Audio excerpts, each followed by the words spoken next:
আসসালামু আলাইকুম আমার পঞ্চম শ্রেণীর ছোট্ট সোনামণি বন্ধুরা। আজকে আমরা অনুশীলনী 9 করব। দেখো, অনুশীলনী 9 এর প্রথম যে অঙ্কগুলো আছে খালি ঘর পূরণ করো, সেই অঙ্কগুলো আমি তোমাদের করিয়েছিলাম। আজকে আমরা 9 নম্বর অনুশীলনীর 2 এবং 3 নম্বর অঙ্কের সমাধান দেখব। দেখো, 2 নম্বর অঙ্কে কি বলেছে, রবিবার কোনো বিদ্যালয়ে 80 জন শিক্ষার্থীর 30% অনুপস্থিত। ওই দিন উপস্থিত শিক্ষার্থীর সংখ্যা কত? অর্থাৎ 80 জন শিক্ষার্থীর মধ্যে 30% অনুপস্থিত রয়েছে, তাহলে উপস্থিত শিক্ষার্থীর সংখ্যা আমাকে বের করতে বলেছে। এই অঙ্কটা আমরা কিভাবে করব? চলো আমরা এর সমাধান দেখে আসি। দেখো, প্রথমে লিখবে যে রবিবারে অনুপস্থিত শিক্ষার্থীর সংখ্যা, কারণ আমরা আগে অনুপস্থিত শিক্ষার্থীর পরিমাণটা বের করব, তারপর আমরা উপস্থিত শিক্ষার্থীর পরিমাণ বের করতে পারবো। তাহলে অনুপস্থিত ছিল 80 এর 30%, অর্থাৎ 80 গুণ 30 ভাগের 100।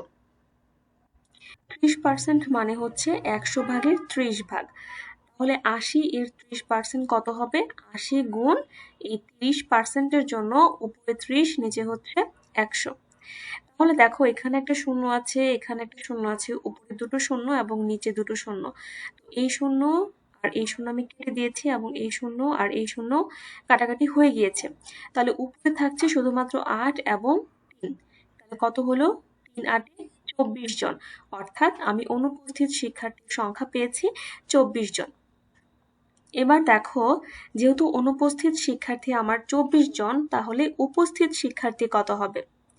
তাহলে যারা উপস্থিত ছিল সেই সংখ্যাটা আমি কিভাবে বের করব? তাহলে মোট যে শিক্ষার্থীর সংখ্যা অর্থাৎ 80, সেই 80 থেকে যদি আমি অনুপস্থিত শিক্ষার্থীর সংখ্যা বাদ দেই, তাহলে আমি পেয়ে যাব উপস্থিত শিক্ষার্থীর সংখ্যা। অর্থাৎ উপস্থিত শিক্ষার্থীর সংখ্যা হবে 80 বিয়োগ 24 সমান সমান 56 জন। অর্থাৎ ওই দিন উপস্থিত শিক্ষার্থী ছিল 56 জন। আশা করছি তোমরা অঙ্কটি বুঝতে পেরেছো। তারপরেও যদি কোনো সমস্যা থাকে অবশ্যই আমাকে কমেন্ট করে জানাবে।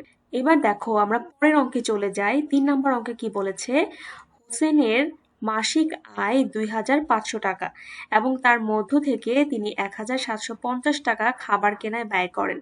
শামীমের মাসিক আয় 1800 টাকা এবং তিনি খাবার কেনায় 1440 টাকা ব্যয় করেন। তাহলে প্রথম অঙ্ক বলেছে তাদের প্রত্যেকের আয়ের উপর খাবার কেনার ব্যয় শতকরায় প্রকাশ করো। তাহলে অঙ্কটা আমরা কিভাবে সমাধান করব, চলো দেখে আসি।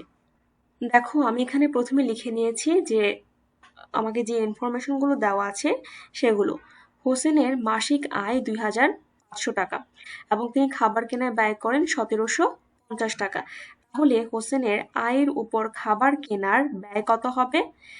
আয়ের উপর খাবার কেনার ব্যয় হবে তার খাবার কেনার টাকাকে তার মাসিক আয় দিয়ে ভাগ করলে যেটা হবে সেটা। অর্থাৎ তার যে খাবারের ব্যয় 1750 টাকা সেটা থাকবে উপরে এবং 2500 টাকা অর্থাৎ 2500 টাকা সেটা থাকবে নিচে। তাহলে 1750-কে আমি 2500 দিয়ে ভাগ করব। কিন্তু এখানে আমাকে যেহেতু শতকরায় প্রকাশ করতে বলেছে, তাহলে আমাকে আরেকটা জিনিস মাথায় রাখতে হবে, সেটা হচ্ছে পার্সেন্টেজ আকারে আমাকে প্রকাশ করতে হবে, অর্থাৎ এই চিহ্ন সংবলিত ভাবে আমাকে প্রকাশ করতে হবে। তো জন্য আমাকে কি করতে হবে? এজন্য করতে হবে যে নিচে 100 রাখতে হবে। অর্থাৎ 2500-কে আমি এমনভাবে ক্যালকুলেট করব যেন নিচে হচ্ছে 100 থাকে, কারণ যখন 1/100 হবে তখনই আমি সেটাকে পার্সেন্টেজ আকারে অর্থাৎ শতকরায় লিখতে পারবো। তাহলে চিন্তা করো, 25-এর সাথে কত গুণ করলে 2500 হয়? 25-এর সাথে 100 গুণ করলে 2500 হয়। দেখো, আমার অঙ্কে কিন্তু কোনো পরিবর্তন আসছে না। এখানে 2500 ছিল আর এখানে 25 গুণ 100 লিখলে কত আসছে? 2500-ই আসছে। অর্থাৎ আমার নিচের কোনো পরিবর্তন হয়নি।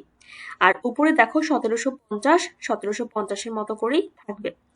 এখন এখানে 25 দিয়ে আমি 1750-কে ভাগ করেছি, কত আসে? 70। 25 দিয়ে 1750-কে ভাগ করলে আসে 70।